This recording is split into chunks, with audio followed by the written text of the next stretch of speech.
this week's video. So this is one that has been so requested. It's how to do the splits. So this isn't an overnight answer. These exercises aren't going to suddenly make you a supreme ballerina who can suddenly bang out the splits. I wish, but it's a little harder than that. It's all about consistency, and over time, I promise you, you will get there.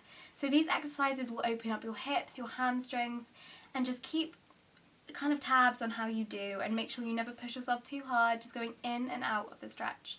I'm going to show you my favourites. So the first stretch, we're going to start kneeling down. So what you're going to do is just kneel on your left leg, and then you're going to slowly extend your right leg. So it's kind of like a running stance position, I always think.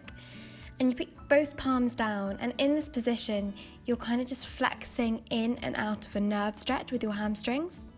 And you're able to kind of go down and stretch just by bringing your head closer to your toes or to your shin. But really what this is all about is just going in and out of the position, never pushing yourself too far, but just really feeling that you're kind of stretching, easing off, going back in. And also sit back.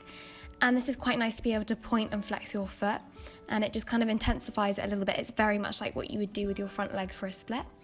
Obviously much easier, but this is really good. And this is again something you go in and out of. Then I'd stand up and I'd slowly do more, which is now, this is basically just taking a position that is just two legs split apart further and further. So we're just moving our feet further apart as we go down and up into that hamstring stretch.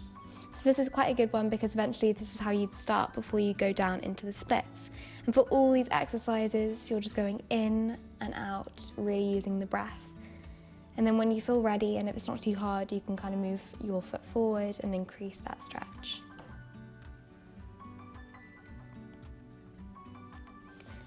For each of these stretches, I would really do about 3 to 5 minutes a day at least. And again, with this stretch in particular, I really do try and slightly, not a huge curl in my spine, but when I look up, I try just to think that my lower back is slightly curled, just because I really find that helps the stretch. Obviously using the hands to support you so you don't fall over, and just making sure that you can really, you're making sure your hips are very straight. I just rock in and out of it too, because at this point your left hip is going to feel so tight, and it feels great just to kind of go in and out of that extreme position, not pushing yourself too far, but just kind of testing the waters and seeing where you're at.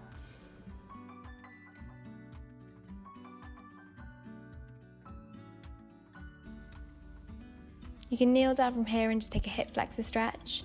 So this is a really simple basic one, but just arching back slightly increases that. You really want to feel like your pelvic is really tucking under and curling for this one, so your hips aren't kind of altering their position, they're just curling under. Going in and out of this stretch as well, never holding it too long because your body just gets a huge shock and it doesn't like it. If you're feeling like this is okay, you can then grab hold of your leg with the same arm, just resting with the other one on your knee. And then just pulling it up and down as well, not staying too long in that position. Taking it in and then easing off. Then I like to kind of take the foot out to a running stance and push down. And you can kind of move in and out of that position. It feels really good in opening up your hip. And again, this is a very similar kind of position that it will be in the front splits. And then you can push back and you can try doing the back leg of your split. So I just put the front leg in a little attitude position, and then I'll do it the other way, and I'll just kind of try both, but again I'll go in and out for a few minutes, 3 minutes. I'm obviously speeding through this now to show you guys, but I do about 3 to 5 minutes. I just put a timer on and then just take my time going in and out. There's no rush to get the stretches done. Now I'd stretch my hip flexor. Obviously this is also a glute stretch, but I really find that this gets the outside of my hip right in that little like dimple part between your hip and your bum. Really feels very sore. So I sit cross-legged, but I put one leg in front or on top of the other. Put my elbow down just to push that right knee down, and then just stretch over. Even just sitting there feels quite good.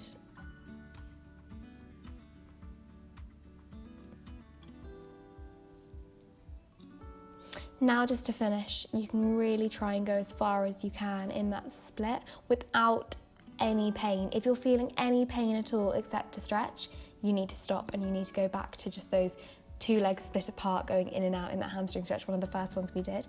This is really the end, and this is the splits. So it's much simpler once you've stretched out for years and years. I've obviously been dancing for ages, but stretching really helps, so just the consistency.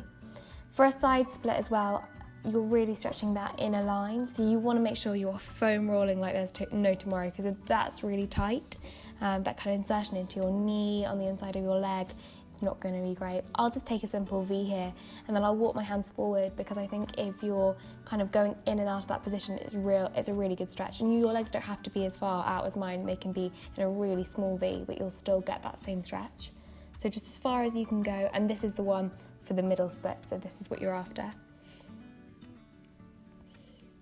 And I'll just twist into the leg, walk my hands forward, and then just kind of cobra up ever so slightly. And then just rest there, because actually once you've stretched for years, it feels pretty good.